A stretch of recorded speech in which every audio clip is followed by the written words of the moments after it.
I'm Bronwyn Williams. I'm here with my business partner Dion Chang and our colleague Ronen is from Student Village. And we've been working on a project that we've termed the 30-30-30 project, where we've been looking at Generation Z, that's the born-free generation in South African context, 30 years on from the dawn of democracy, as they are now getting to be 30 years of age right now.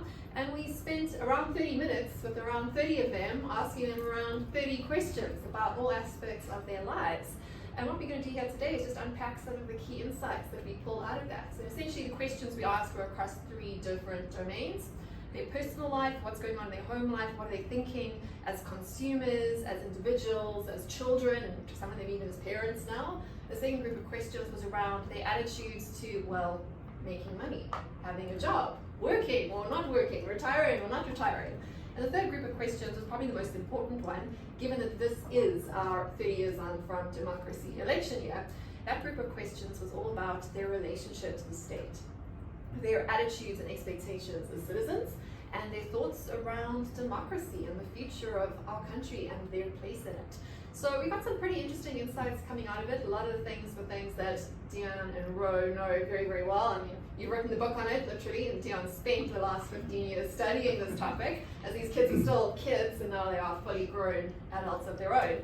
So if we can start there, just with you, Ro, what were some of the things that stood out that either confirmed what you know about this generation or perhaps challenged some of your assumptions of what we saw? So I found it very interesting. Like for me, I still think this generation is positively charged. Like their default setting is they come in positive, slightly naive, which is good. And what I found by almost age, so mid-20s and towards the age of 30, that they haven't had life kicked out of them. So certainly this is a positively charged generation. They very much roll up my sleeves and I'm going to do life, and they're a lot more independent. They're excited about the future still, and they're really taking like the bull by the horns. So they're really setting themselves up for future success. Yeah, I agree with that. I mean, like in terms of confidence, real confidence is having both optimism and agency, and all of the participants scored very highly on both of those topics. They're very optimistic about their own personal future, and they're also very self-confident that they will direct that own future in a positive direction. So that is one of the more positive takeaways from all this. And you, Dion? Yeah, I mean, I just think I'm just so glad that we got this project off the ground. You know, like you said, I started 15 years ago because I knew the first digital natives of humanity were going to be very, very different. And you know, in some of the tech questions as well, you saw that coming through, because I've always said Gen Z generation specifically compared to any other generation, there's no such thing as new technology. I mean, it's just it is what it is. And you know, some of the things that came out about AI sort of point to that. But I also think that you know, we mustn't forget the reason also why Flux went into this such a long time ago is that the whole African continent is Gen Z continent. So if you're looking at not only the future of South Africa, but also the future of how the continent is going to be shaped, then you see that, you know, how digital natives, you know, the sort of geographical borders are kind of obliterated because of connectivity, your tech, all of those kind of things rewire the brain very, very differently. And now we're starting to see that unfold as they come of age. What I find interesting, Dion, is that we did a very similar study when I first started working with you. It was around about 15 years ago, and we were looking at millennials, but around about the same age too. And I just can't help going back in my mind, kind of comparing and contrasting. Even if we just start with that conversation around technology, the millennial generation at that stage saw technology all around them. They were speaking about it all the time. It's something that was seen or was felt, and it's still something my generation sees and talks about technology. Is it going to threaten us? Is it going to support us? Or I need to own, or I need to buy. Whereas with this generation, when they talk about technology, it's not just like the water they swim in. It's something they use, but it's also something they think about. I think that's very positive. But you've got these big books coming out at the moment, people saying social media are destroying the youth, we just censor them and all the rest of it.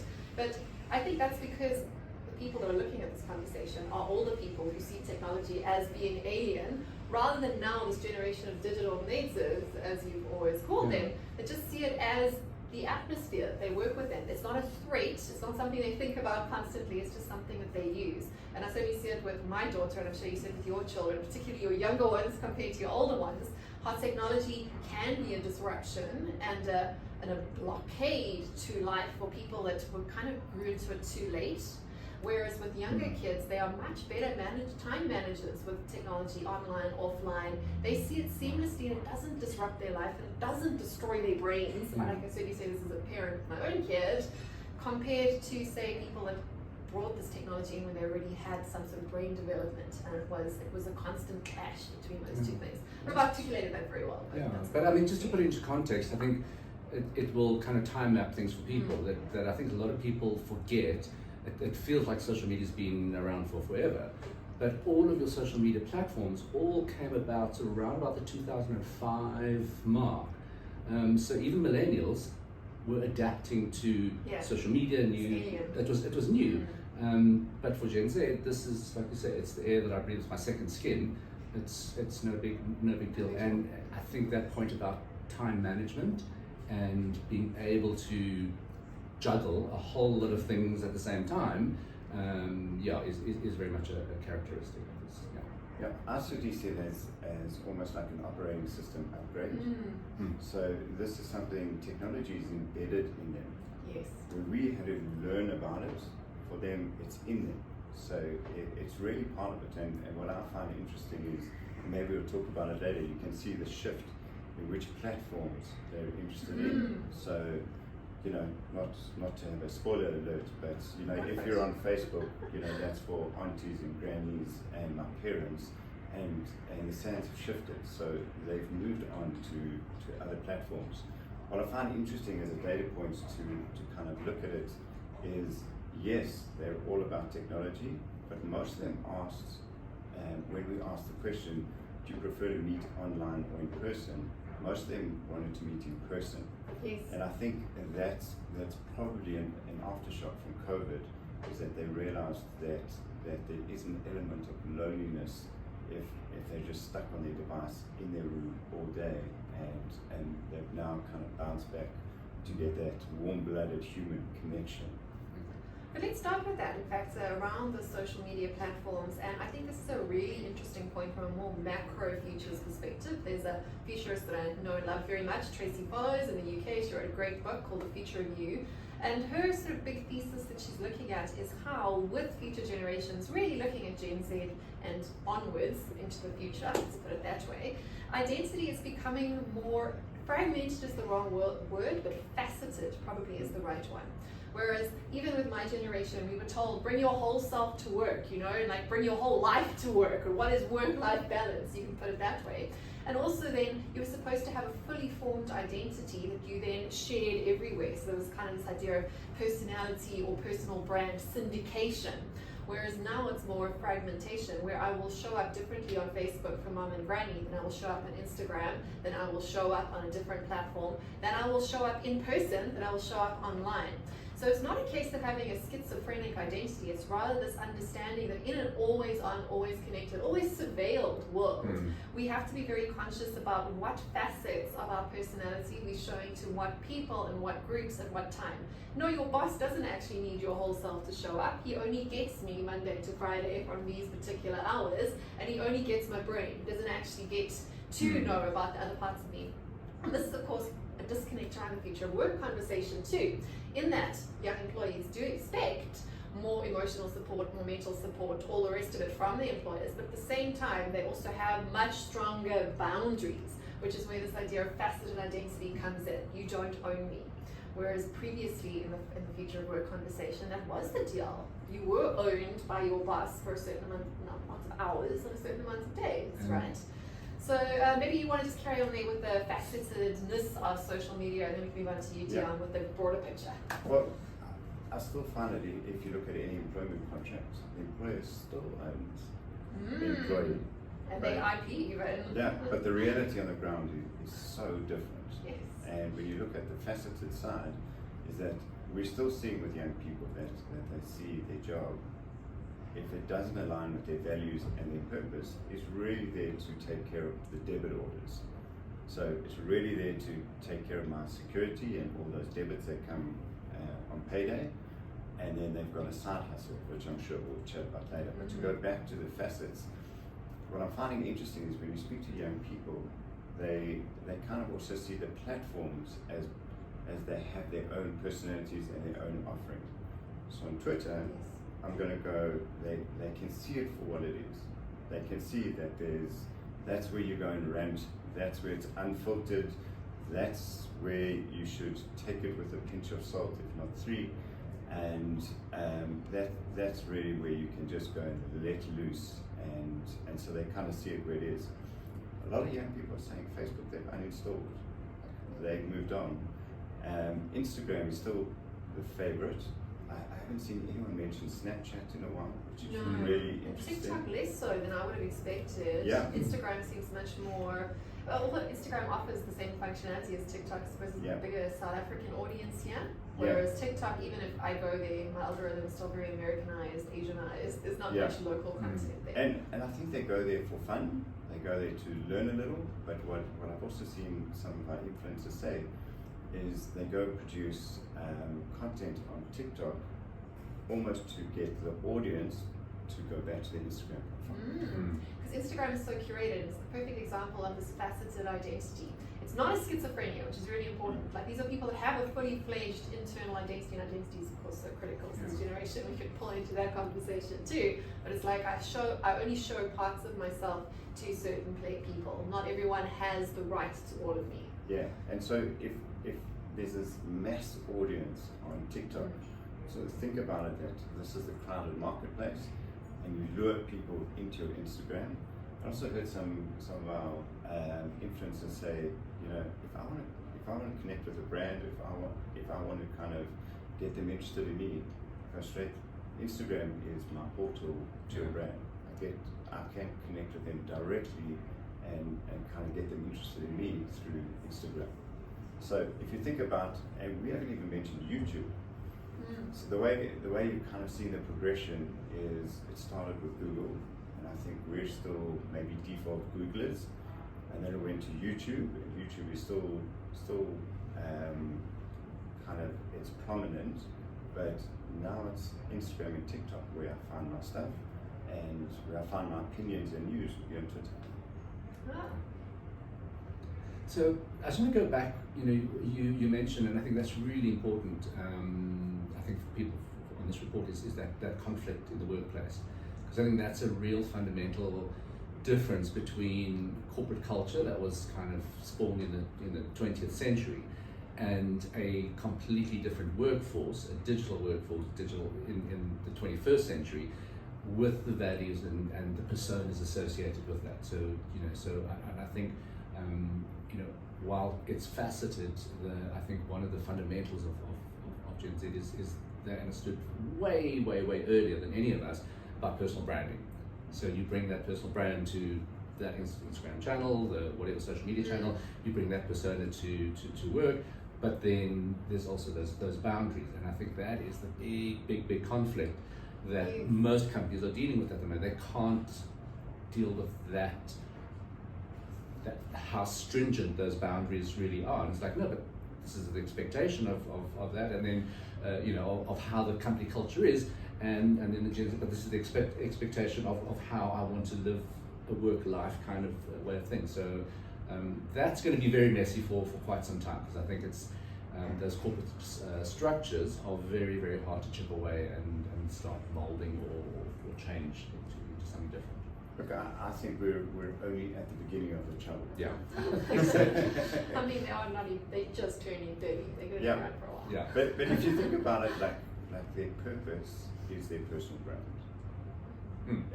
It's such an interesting thing, and that links to, so everything is about this personal brand that they've been building, and then another part of their operating system is this ability to hustle around their personal brand. So they're so discerning about who they let into their room, because it's all about, does it support my personal brand or it doesn't? And it was interesting, even when they spoke about choices of where they work. Some is convenience, and some is, needs to tie into my values. Some of it, although I'm not sure how much that stands up in practice. The value conversation to me was really interesting when we sort of looked at those questions there. If you ask them, like, is it important your employer, reflects your values, 100% of them say yes, because, that's what people say when you ask them questions like that. That's a very bad question. Practically, it's a very different reality. But practically, it's very, very different. When you start to interrogate the relationship with work, it is a crassly commercial exchange, as it should be. I mean, like, companies are amoral institutions. We can talk about brand purpose till the cows come home. The fact of the matter is, shareholders demand value, and employees are there to get a salary. They're not there because they love you. They're there because they want to get an equitable exchange for their time, right? And companies understand that from a profit maximizing perspective, but they are being a bit choke when it comes to now their workforce is also cottoned on to that, because there was always this dual-sided relationship with companies where companies pretended to have purpose and then maximize profit, and employees were supposed to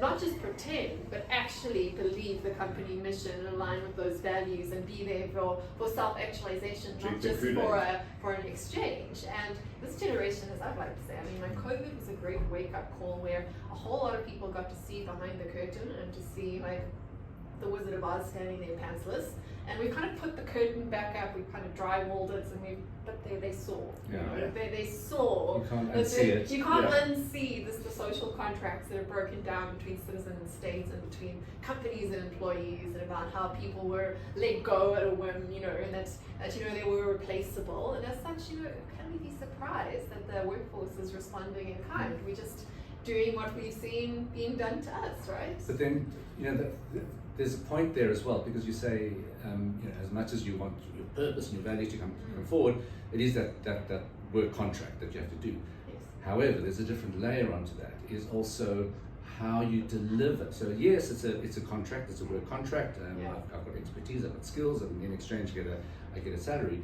But then it's like when and where I deliver that has also completely been eroded from the pandemic, and that's also really getting up the noses of managers and leadership, because it's 9 to 5. You come to the location-centric temple of the headquarters, and that's how you do your work. And a generation that's used to being digital nomads say, but I can deliver this, but why?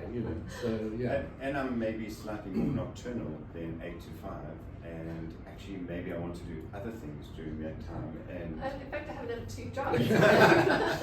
Let's talk about that. The other 2 jobs, the hustle culture. You spoke about it, and this came through so clearly on our code. I think everyone we spoke to had a side gig and a main gig. As you said, the main gig is like someone else is paying you and to pay your bills, and they see that very much as they are exploiting the corporation as much as the corporation is exploiting them. But they've all got a side hustle. And I do want to put a little caveat on that, and that's with the ones that do have jobs. There's still many in our cohort that are unemployed, overeducated, unemployed, still planning on getting further educated, but either don't have a job or don't fully rely on their job, but all of them have a side hustle, a small business of some sort, some of them more reluctantly than others, but the sense of sort of self-sufficiency as a requirement, some of them as a higher purpose, was really critical. I mean, the number of side hustles compared to jobs was, I think, shocking from a South African perspective. We know this, we know our unemployment rates. But the positive thing is they're still working. They're not dependents. They are independent, just not in the formal employment sector. So I see side hustles as almost like this generation. It's almost, if I had to label them, as natural born hustlers. Like it's in them, it links so, it pairs well with that personal branding. And I think on an idealistic level, like if they had it their way, their hustle would become their main gig. Like that's where they lean into. They've looked at YouTubers and influencers and seen how if you get your personal brand right and your hustle matches it, that could become your thing. So they're almost on an idealistic level hoping that would be the end picture. And that they'll be able to leave the employer.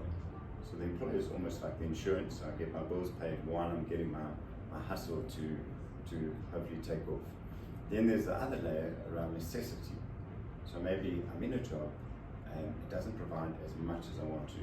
I do have a hustle, and so that's my top up. So that helps me to live the lifestyle that I want. Or I need to to be able to provide for the rest of the family, the extended family, and so it's part passion, but also part lifestyle, part necessity.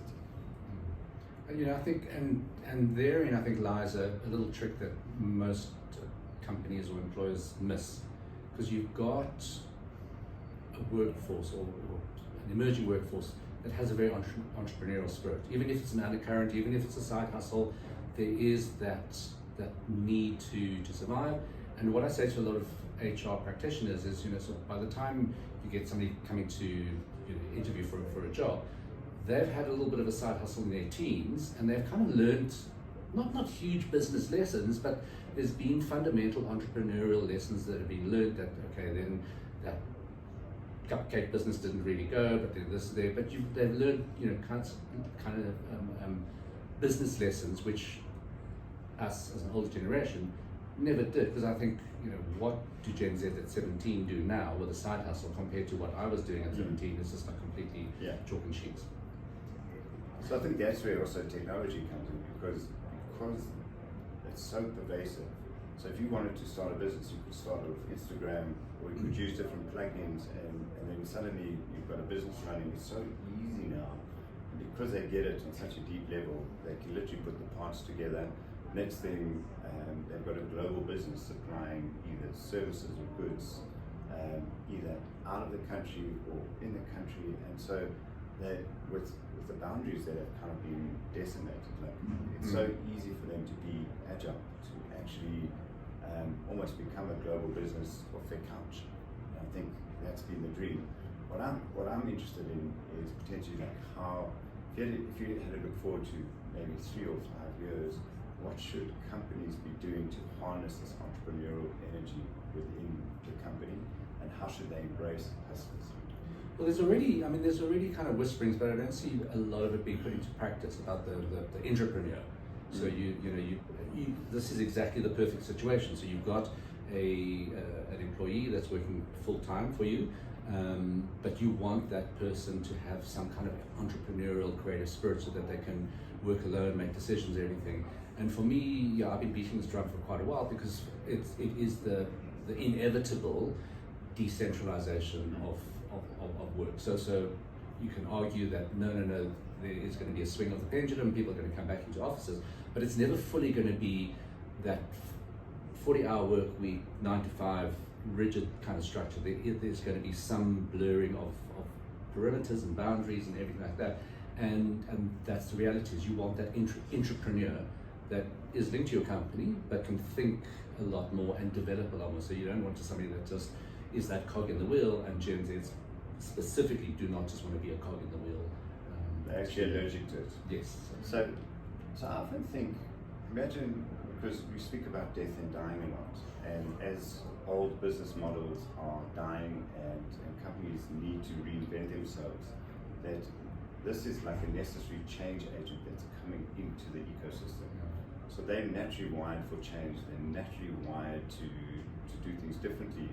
That potentially, if companies could harness that energy and kind of set them free and to guide them, that they could help that company reinvent themselves.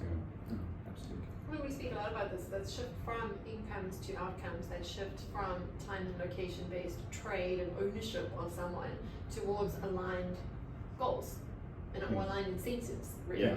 And that requires some degree of sharing on both sides, right? And a degree of commitment on both sides, but also a degree of freedom on both sides of that new employment contract.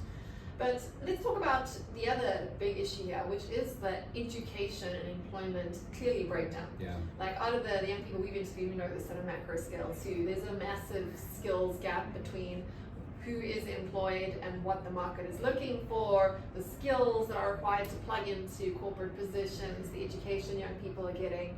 The fact that most of them are surviving on side hustles rather than from a formal job. They're not teenagers anymore. We're talking like maybe 23 to 30-year-olds that don't have steady, stable employment. And yet most of them are educated and still educating themselves further, which shows a degree of ambition and of course self-confidence and self-esteem and optimism. Yeah. And at the same time, something is clearly not working. That we've got educated, ambitious young people that are not fitting in with the job market.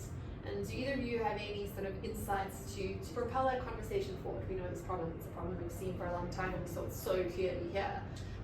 And the other part of that question is it even a problem? Or are we just moving to a future where all these ambitious young people are effectively incorporated, very much like that faceted identity thing? They incorporate themselves and they have different streams of income and they effectively become their own little enterprises, their own employers of themselves. Is that the future? Or is there something we can be doing about the gaps? And if either of you want to comment on the education system in general, we're very happy to go down that. Well, where should we begin? Where should we begin? So I think when we look at the education system, I think, you can look worldwide. I don't think most countries have an education system that has kept up with the changing workforce needs and skills that are required by and large. And South Africa certainly suffers from that from a much deeper extent. So if you look at the basic education system, if you're in that, it's almost like the silent crime of our country. So, I'm trying to think, was it by grade 4 that almost 80% of our 12-year-olds, cannot read for meaning. Can't read them and write them in names. Yeah. So if you think of that and you think of who actually gets to matric, so there's millions of students that don't even get to the end line of high school, and those that do are just in such a compromised cognitive space that their growth is stunted in many ways, and it's only those, and this is on the other side, the South African kind of miracle is that we're so resilient and somehow we find a way, and that's where the hustle comes in, and they find a hustle and do well. But I think what we see is two forces. One is the death of the degree. So it's just becoming less and less relevant, the long form degree. I think young people are also looking at, on the one hand, there's the traditionals, like, yes, that's where I'm going to go, and I'm going to study, and I'm going to go as far as I can. And sometimes they kick in the can down the road because they're not sure what they want to do. But for the first time studiers, they really look at, like, the degree is the sense of, I'm the first one in the family that is getting a degree, and I'm the pride of the family, and then I'm going to go and do great things. The others are seeing that there's huge opportunity cost in going this long form. I can get micro credentials, I can study online, I can do things, and I can hustle at the same time, and I can build my personal brand. And if at some stage I work for a company part-time or full-time, that's cool, but that may not be necessary. And also that it's getting expensive. So they don't want to be in debt their whole time, and if they're not on the government's fund, they've either got to fund it themselves, get the family involved, which may involve a huge amount of sacrifice. So they're often pushed into working out plan B. Plan B is actually more exciting. So that's where I think the world is going. Is that you'll be getting credentials along the way, and you'll have multiple kind of careers, and as you skill yourself up, other doors will open. Yeah. I mean, so what I want to add is just that there's a compounded problem specifically, well, globally, but also in South Africa. Like you said, it's a much more exacerbated situation. So all over the world, some companies are acknowledging that there is this thing as degree inflation or credentialing, that you are interviewing people for a job that doesn't actually require that degree, but you require that degree as a qualification to get through. And it's been a filtration system for recruiters for a long time. It's for aptitudes. But if you look at sort of the future of business models, where we're going, the future of work, it's a lot more varied. There's a lot more places you can plug in, and that constant learning, the micro credentials, makes actually better sense if you're going to keep upskilling yourself several times within a decade.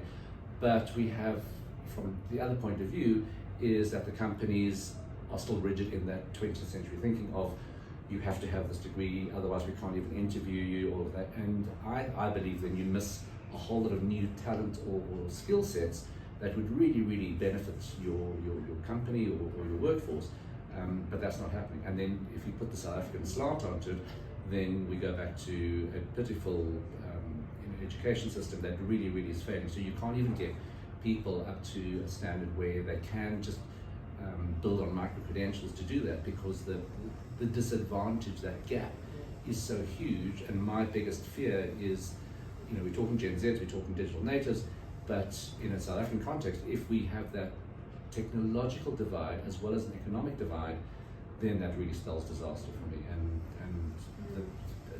the urgency is here. We really need to address that kind of I mean, especially speak about the future around micro-credentials for both employees and employers. The young people we spoke to are still investing in traditional education, right? So that's still a future possibility rather than a current trajectory. And I suppose the concern with these young people is they're doubling down on a losing game, right? Yeah. And that is a challenge, because that's when that optimism, we know this cohort has a lot of optimism, meets reality, and when that sort of happiness expectation turns into a deficit, that's when you have a lot of disruption in society. So for me, this was like, as much as it sounds very positive, young people studying, investing in themselves, there's kind of a dark cloud behind that. And if you have invested so much time, so much money, and you are still rejected effectively by your society, by your economy, that's when major resentment comes from in the future. Yeah, and I think that speaks largely to the shrinking economy in South Africa, and the huge opportunity there is, I think, for young people to become globally relevant, and they can live in South Africa and earn dollars, or at least work for many corporations that are looking for our skills. We're English speaking, we're in the right time zone, and they can use their skills accordingly. What I found very interesting, and I'm sure we'll cover later, is just when we ask them about democracy, it's a very similar thing. Their view on democracy versus them doubling down on conventional ways of studying. It's almost in the absence of not knowing anything different. That's the system they know, and they either haven't thought of it of an alternative, or that's just the way they know it, so they're following the conventional route. Yeah, the democracy question for me was full of contradictions in this group. On paper, if you read it very superficially, kind of don't listen too deeply, it's a much simpler story. But when you sort of start scratching beneath the surface, there's clearly a breakdown in trust with democracy globally. We've all seen the data and the big quantitative studies that have been done among young people. And yet if you ask a young person, like, what do you think about democracy? Yeah, it's good. It's I think we want that. Our parents taught us to want that. That's part of our value systems as South Africans. But if you start to then say, okay, so how's it working for you? Well, you very quickly figure out it's not working for them, right? And that as much as they registered to vote, we're 3 or 4 weeks away from elections, and I think there's only 1 or 2 of them that actually decided what party they were going to vote for. So there's a disconnect between what's being said and what's being done, much like the conversation around values. We all say the right things to interviewers, but when it comes to actually doing things, there seems to be quite a big difference there. Yeah, and if I lower that kind of global trend that we're seeing about, it's the 6th year of democracy in retreat, you're kind of getting that same pattern coming from them. It's like, yeah, we believe in democracy, but is it working? I'm not quite sure what we need to do. Maybe it's better to have a firmer hand on this side, whatever. So it's for me, it's mirroring a little bit about what the global sense about democracy it's going. Nice, but if another system will get me a house and a car quicker, exactly. I'm open to discussion.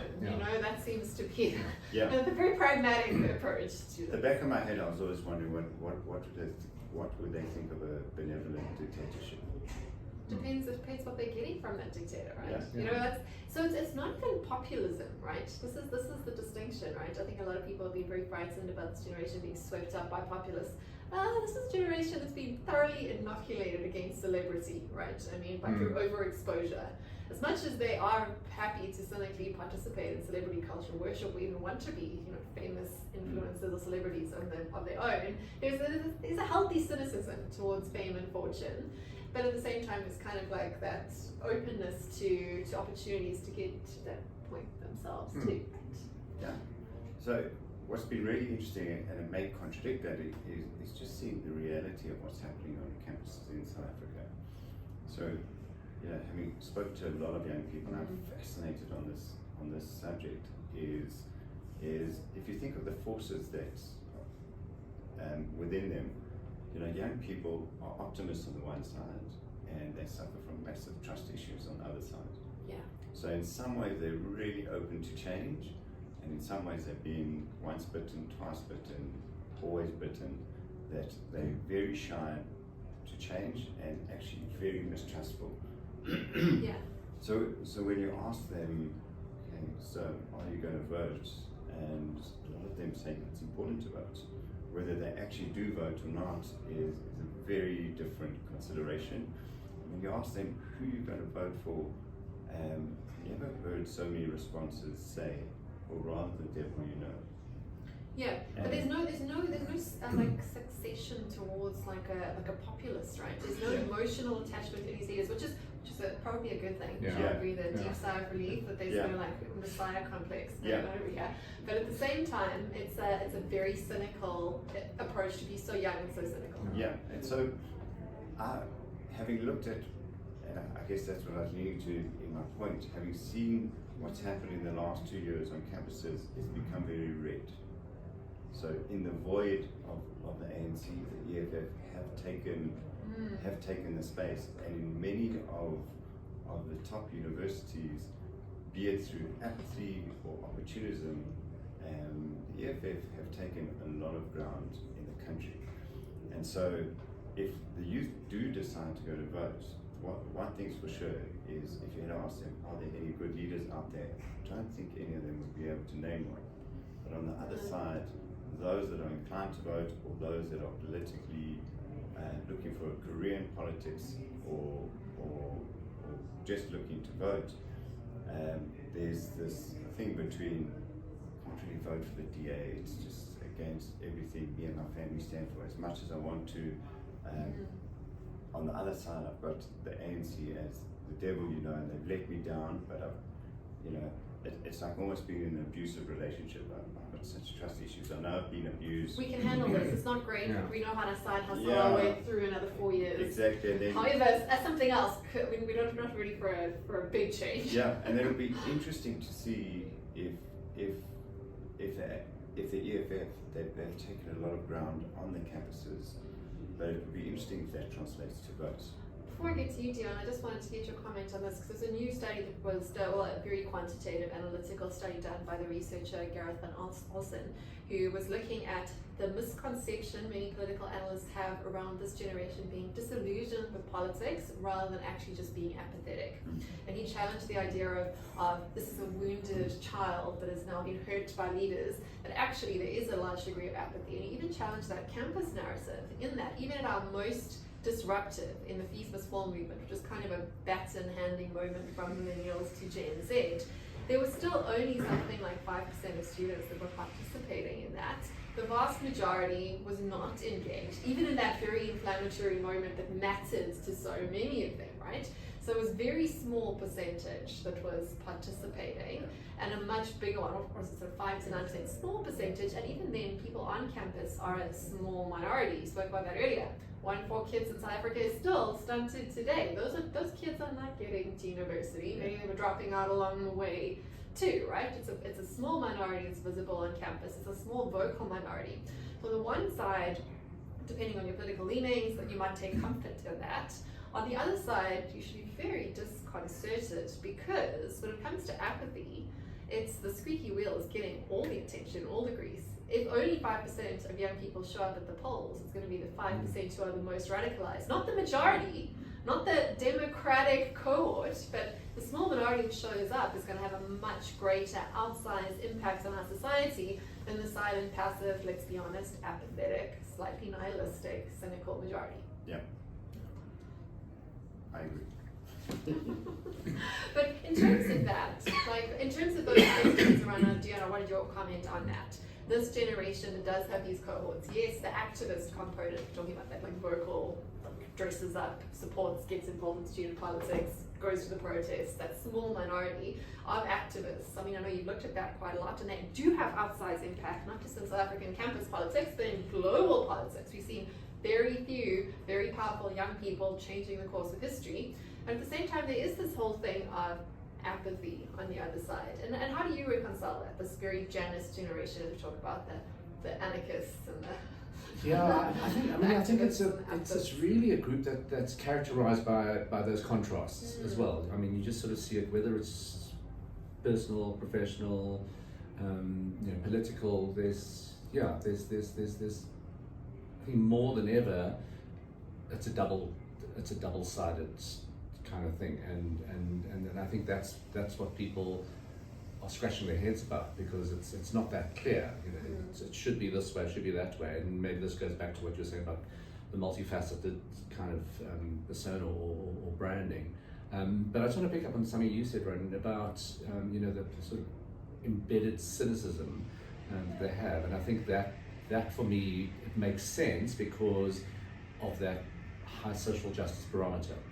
And if I look at the questions about causes, that was very revealing, specifically in the South African context. So this a lot came about fees must fall, but gender-based violence was a big cause that came over and over and over again. It's so real. It's so real. So for me, that was a real kind of not only a confirmation of kind of what's going on in the country, but a very strong thread that came through that this is what that those causes are, and I hope that there's not that degree of apathy in terms of voting for those kind of causes to actually push some change through about that. So I think when it comes to apathy, I think our danger is they see the importance of voting, but they don't necessarily see who they should vote for. There's no party that stands out that is kind of credible in their minds that could fix things. They know things should be fixed. They know who's let them down. At the same time, they kind of know what the solution is, but they don't trust anyone can deliver on what needs to be done. I think that speaks for quite a lot of South Africans, not just Gen Z. But you say that, but again, that same paper that I was referring to looked at different generational cohorts, and it showed that disillusionment was actually higher among older generations. I think the sort of 40-ish cohort had the highest degree of disillusionment in democracy, but they showed up the most to do something about it. Makes sense. And actually younger people had less disillusionment. But it wasn't necessarily, the sort of inference from that paper was not that they were less disillusioned when pushed, it was like they just hadn't thought about it as much. Like they'd taken a lot of our society for all its flaws kind of for granted too, which is a really difficult thing to overcome, whereas anger is much easier to harness and to change. Sort of just not even thinking about it. I'm working on my side hustle. If you ask me about democracy, sure, I've got registered to vote, but actually I'm busy trying to be famous, guys. Like there's kind of this, not be famous, just to pay my bills. It's almost a sideshow. Like it's almost like it is a sideshow. There's definitely a sense, and we saw this in this group too, that democracy is like a service that you subscribe to as opposed to something that you participate in. There was very little sense here that there was any sense of duty beyond sort of registering to vote and maybe choosing a party. There was no sense of civic engagement, which is very similar to the kind of emotional apathy, if you want to put it that way, towards jobs, right, that we spoke about earlier. I have a contract with my employer, they must pay me, they must pay my debit orders, but I don't really owe them much else. It seems very much like a sort of client service agreement with the idea of democracy. And that's something that's been written about on a global scale too, but it seems to be more prevalent among, if not disillusioned, certainly cynical young people. Yeah, and then again, the trust issue is important because I believe if the Messiah did arrive for this election, would young people vote for that party or person? And generally, they want to see track record before they jump into someone new. So again, that trust issue gets in the way of them actually going for change. So I think the incumbents will win if apathy has set in. We've got to answer that one question, which is like, what's in it for me? It's the same question that employers have to answer for employees, right? What's in it for me? Why should I show up and give full effort on Mondays when I'm working for you? And why should I show up and support your party? Like, what's in it for me? And that's the unanswered question. It's the unanswered question in the workplace. It's the unanswered question with all the political manifestos we see. And it is a bit deeper than just disillusionment and cynicism. Like they understand that you're all flawed and broken, but prove to me that you're going to do something. Well, can you do that? And no one has answered that challenge. We've seen about political parties pointing fingers at each other, looking backwards, looking up, looking down, but no one's looking ahead and no one's saying, okay, this is what's in it for you. Young birds are. Unless we get over that, we're not going to come forward. They're not going to come up with their own answers. They're not going to lead the leaders. They very clearly said they're stepping out of that role. Yeah, I think in many ways, whether you're an employer, or a politician, you could kind of take a few notes from retail, because retail was kind of the first. Yes, digitally disrupted sector, from this generation, buying patterns, my values go to what I buy, or there were a whole lot of questions there. And I think retail has learned a whole lot of lessons about this generation, whereas your kind of corporate companies have not learned those same lessons, and last in the line, the politicians clearly haven't learned any of those kind of lessons as well. So I think they should look to retail and say, okay, how did you handle those waves and disruptions, and let's see if we can apply that to work culture, to politics. Almost wonder from the retail perspective, if almost our politicians, I think they're so stuck in their ways, they're almost like the tidal wave comes and carries them out, and something new generates after that. So that's almost my hope. Yeah, but do you see that happening? Do you see, what do you look at when you see the answers that young people give to questions about their relationship with the states and democracy? Do you see more of the same in the future, or do you see us coming to a crisis point? And if so, where is that coming from? Or do you see this generation being much like the millennial generation everyone spoke about, and they essentially did nothing? I mean, we did nothing, not so particularly. Look, generally, if there was someone they could get behind and really believe in, I think that person could take them, or that party could take them into the promised land. But I think, as many things in this country, there's this underlying, levels of disillusionment, anger, and it's bubbling to the surface, and there's pressure, and so you think there is pressure building, not apathy descending. So there's definitely apathy on the top layer, and the ones that are really involved, and especially on campuses, are those kind of career politicians. So the junior politicians that are vying for positions, and they know what's in it for them if they get in. To do their job. It's very clear what their career path is. But I think, like with everything in our country, like we don't change easily unless we're forced to. And we've seen what a pandemic does. We've seen what violence does. We've seen what riots do. And I think our danger is that if we don't find another way, that we would have to change the hard way. And the hard way would be through a lot of unrest. I mean, well, I'm hoping, maybe I'm an eternal optimist, that it won't come to that revolution breaking point. But I do think if you sort of track the convergence of new technologies that are changing processes and systems at work, or how you work, how you do things, about the kind of disillusionment of a whole lot of things, I think there will, for me, it might not be a revolution, but a tipping point where just you can't, that system just can't survive anymore, and that system's got to fail, and then something new comes in. I'm not sure, and I'm probably hoping that it won't be a revolution and big takeover because there's kind of two dark scenarios there. The one is the scenario of like the never-ending story, just the increasing nothing, the growing nihilism and apathy and just an acceptance forever, which is a terrible scenario, because it's a sort of static scenario. That's death, And the other sort of negative one is violent populist unrest, and we have seen enough of both.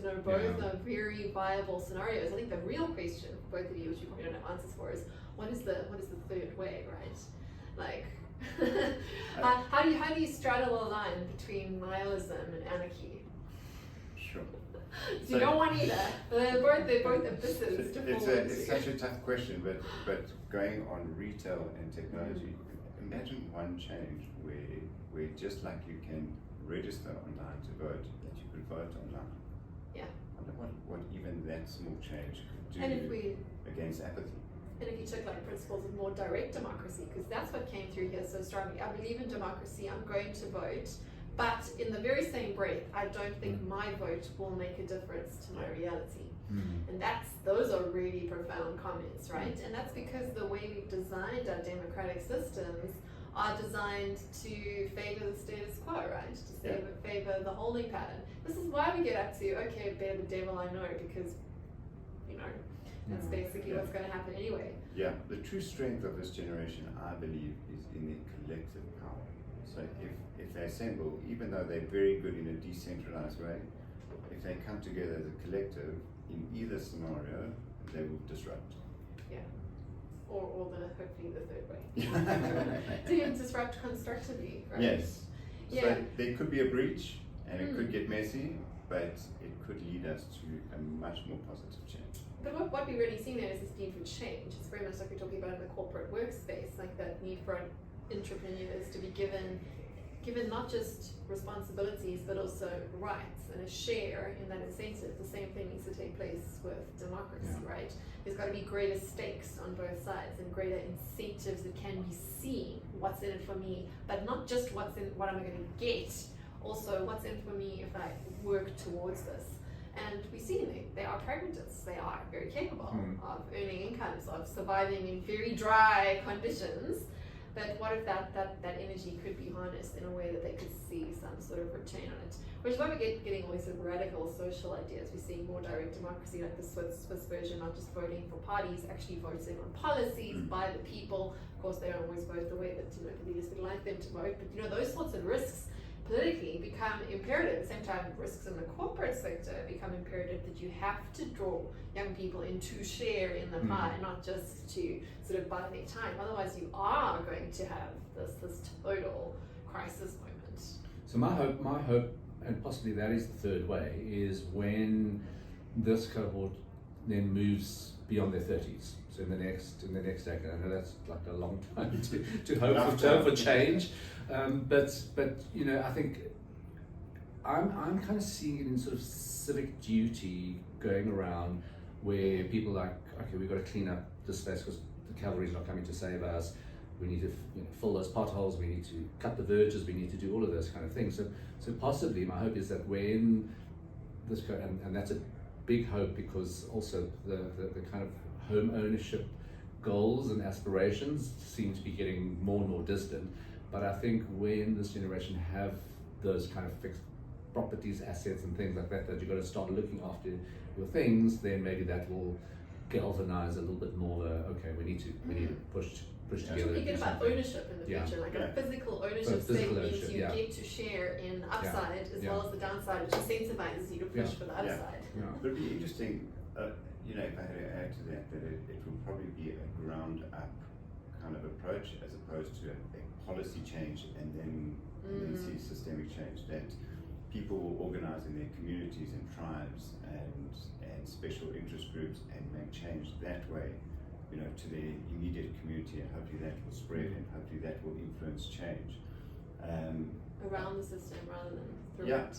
But I spoke to a friend of mine who went on a trip to Rwanda. I'm sure you guys know, but Rwanda obviously had come from a very difficult past, and now with like almost a benevolent dictator in place, there's pros and cons to it, but there are a lot of pros and a lot of interesting things happening, where he saw like the average person in politics there, or members of parliament, much younger than what we used to. So we used to someone in their 60s and 70s. There you've got younger people in their 40s who have been educated at great universities overseas, and they've come back and they're running their ministries like a business, not for self-enrichment, but more for efficiency and for the people. And I always wondered, like, even if we got a small slice of that, how much better our country would be. I think there's small little glimmers, around. You're starting to see those young politicians that are making a big difference, and their kind of modus operandi is remarkably different to an older politician who will just like hold on to their hold on seat. to this, and they're actually doing things on the ground.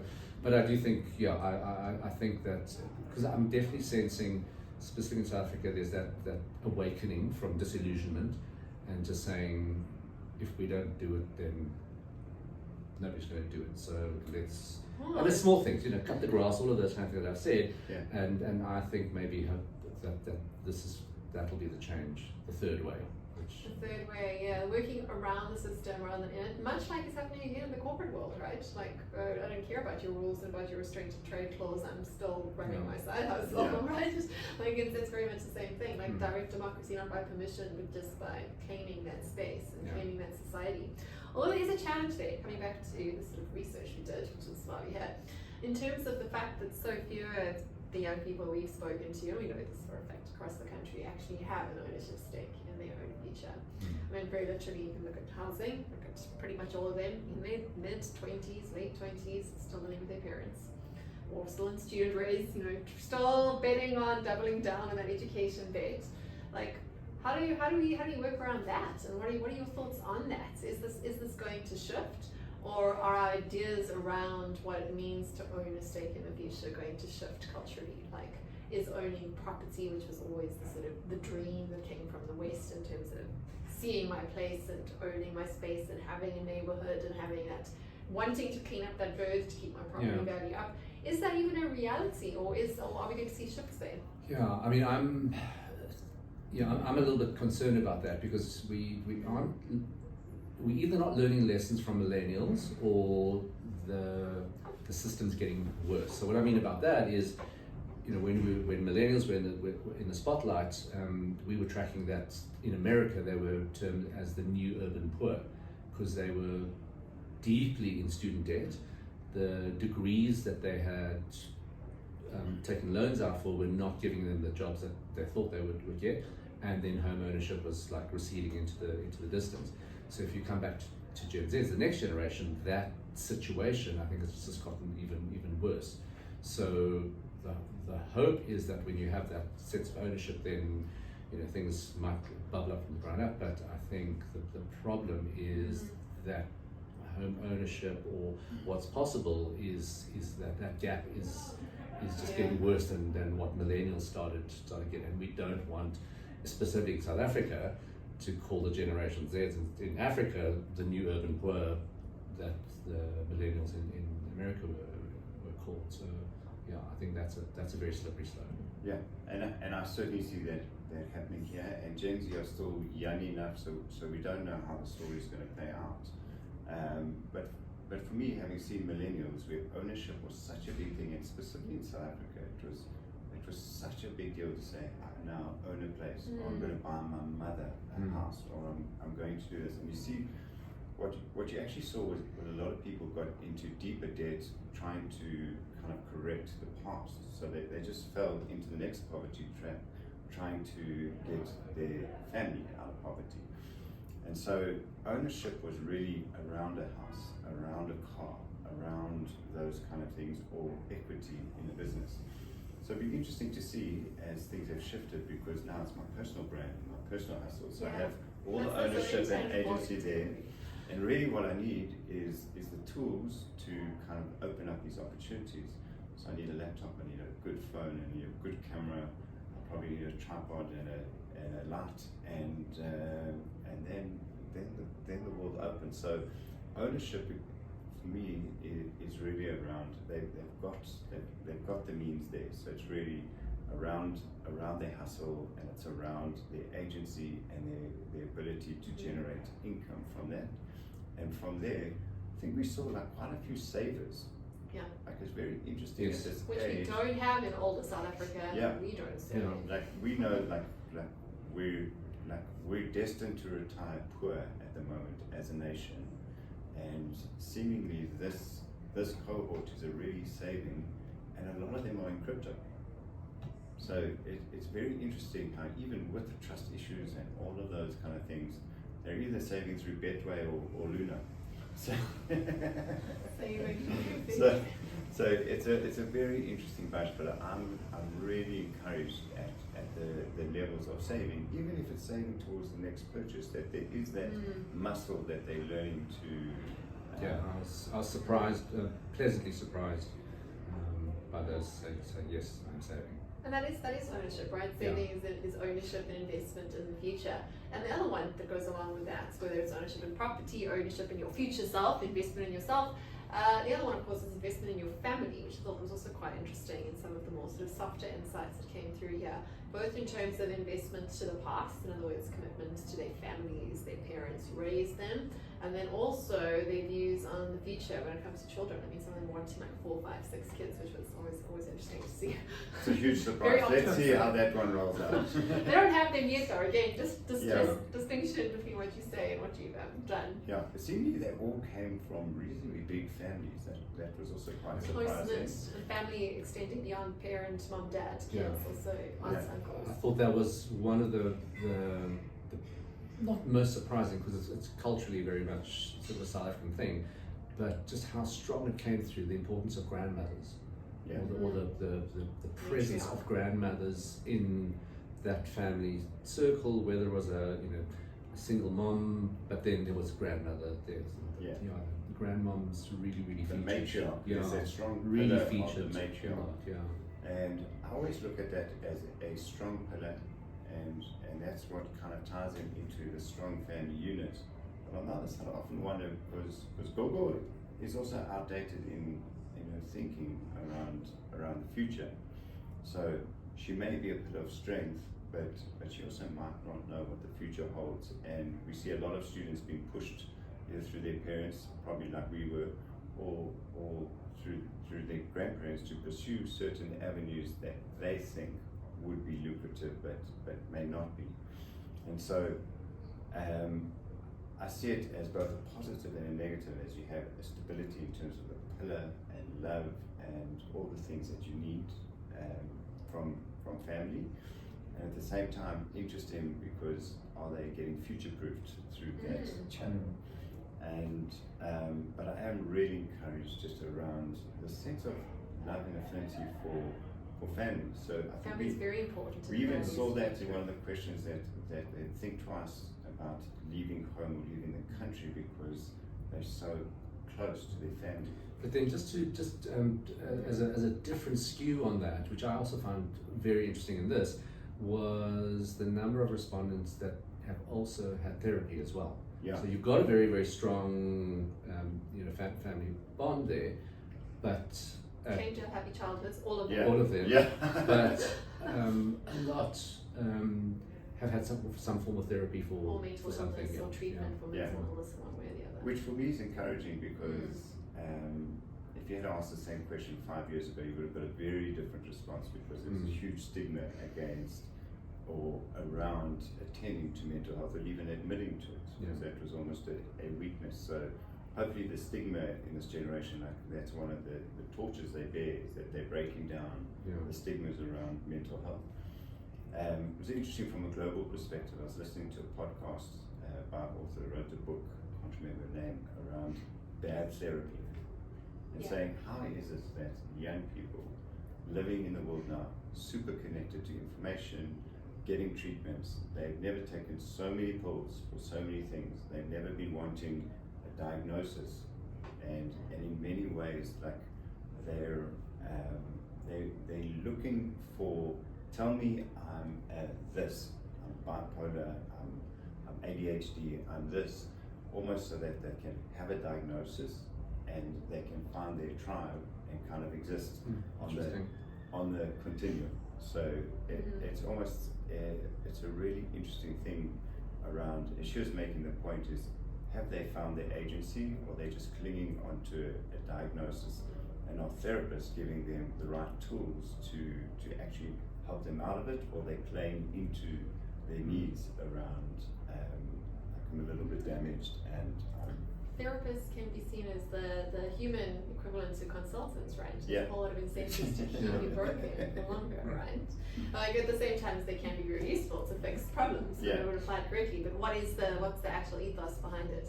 And there is this sort of like, not just destigmatization of therapy and of mental illness, but almost like the expectation that everyone should be in therapy, which is kind of ironic, because if everybody is ill, no one is. You know? Yeah. Like, so that's really interesting nuance there. But again, coming back to the matriarch conversation, when you ask them around role models, no one's looking at politicians. We don't have any spoken enough about them and the fact they don't exist. But almost all the role models are female role models, whether it's mothers and grandmothers, aunts, family members, very strong. I think that's quite a South African thing too. Family ties are not as strong among young generations elsewhere in the world, particularly across the West, where it's normal to leave your family and not see them other than once a year, maybe if they're lucky enough to do that. You leave your family behind. Yeah. Whereas South Africans see it very differently. Home is where you kind of return to, but home is centered around that matriarch. The role models are female. Where are the men in this conversation? Where are the good men? Yeah, and this is a subject that I'm talking about, and maybe it's because I have 3 daughters, but you are. Yeah, yeah, you are. Yeah, I was pleasantly surprised because when I was going through the research, I expected to see a lot more absent fathers. I saw the father answer there a lot. I was pleasantly surprised that there were more fathers in their ecosystem, in their lives, because even when I asked my team in the office, who has a present father in their life, who has a relationship with their father, it is very, very, very low. So I was pleasantly surprised there. I was even more encouraged by almost the feminine role model, but almost the breaking down of patriarchal structures, and that a new form of leader, be it male or female, but is in touch with that feminine way of doing it. A lot more nurturing, even if it's with a bit of a stick, but they get me, they want the best for me, and it's a lot more feminine in their approach as opposed to this kind of very hard patriarchal kind of system that delivers only with the stick and not necessarily shows up. And so what I love about the female energy is it's like that sense of this presence and that sense of they want, mommy knows me and wants the best for me. We've spoken about it before in terms of almost a new role in companies being a momager. So this notion of young people coming into the workplace and whether they got the ideal parental kind of relationship when they grew up or not, that when they're coming into the workplace, they're expecting their manager to treat them almost like mommy. I think for me is what I'd like to know or see is, is there little instances, little breeding grounds for toxic masculinity, which you're seeing bubble up globally all around the place, and if there's this sort of dynamic within sort of greater culture in South Africa, family culture in South Africa, is it also breeding ground at the same time to have this, okay, well, I need to be this man that there, and then you kind of revert back to toxic masculinity as well. So I can see how those things sort of balance out to play out. I'm hoping they get nuked. Well, we hope. But there's also the sort of the balance between family and friendship. Like, we know loneliness is a big problem globally, although this cohort seems to have very strong families, their immediate support structure, which I think many young people across the world don't have. So I think it's a huge plus in Africa's favor that we do have family ties. That's your first level of defense as a human being against the world. The friendship questions were really interesting to me. I mean, we touched on this right at the beginning. Many of them prefer to have real life friendships and fewer of them rather than online friendships as many of them, which is directly contradictory to what everyone will tell you about young people on social media and how they connect and all the rest of it. But it doesn't seem like many of them are lonely. It seems like they have a curated list of people that they rely on, whether that's more family first or whether that's a few selected friends or not. It doesn't seem to be the sort of stereotype that you think about. Yeah, I mean, I was also pleasantly surprised that what's my circle of friends, and most of it was quite small and contained. There were a few that said I've got many friends and everything. There's always extroverts. There's always, but overwhelmingly there was a lot saying 3, 4, 5. I've got a very but I have tight, friends. Nobody said they didn't have any friends. Whereas when you ask millennials, lots of them have none. Yeah. So it certainly from seeing the results, I was also surprised at not only do I want to socialize with my friends and family, but my happiness rating was reasonably high too. I was certainly surprised, and that's a strong correlation. So I'm seeing people, I'm seeing them in person, and I'm happy and optimistic for the future still, which came through. Maybe too optimistic. My favorite question was that when they expected to retire. What was the average age? You Like saw, in the 45, which was Let's incredible. not pop their bubble. Well, we like the optimism. Yeah. But is that perhaps something that could also be actually actualized when we start to decouple the ideas of what work is and what retirement is? I mean, these are great conversations that we could be having in society. Or are they actually literally thinking they're not going to work beyond 45? So I think there's the dream, and I always have like the hip hop video playing in my background when I'm thinking this is like that's what they're at the age and stage where they think 40 something is so far away. I barely know any of them besides my family. That by that stage, I'm sure I've got that box ticked. So of course I'm going to be retired. I'm going to have lots of money, and I'll be able to make any decision I want. And if you had to take a different road to the same destination, is maybe I sat next to interesting young people, and the one guy actually, I was on a plane going to Cape Town, and he used to work in financial services and now has his own business. He said, I've actually moved out of town. I live a simple life outside of Joburg on a small farm. We grow our own veggies. We're minimalists. And it was very interesting to see that from a very conventional way of living and thinking that pathway is going to lead to success, to redefining what success is actually living a lot more simply, not being hugely material, but certainly wanting their business to provide for them and their family, and they were a husband and wife couple working together. So it was such and young, younger than 30. And so like to almost see the minimalists, let's go back to simplicity instead of just accumulating things and living the material kind of existence.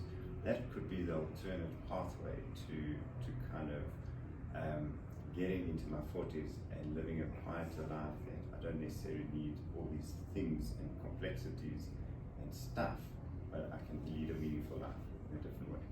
So the new kind of rich. Well, the time of it is. Yeah, unless they've all invested in Bitcoin, and hopefully by the time they're 40, that it's going to work promote. in favor. Well, anything else that's jumped out at you from the study in general, or just general comments? I think we've covered most of the main points. No, I want to bring up the grandmoms and then.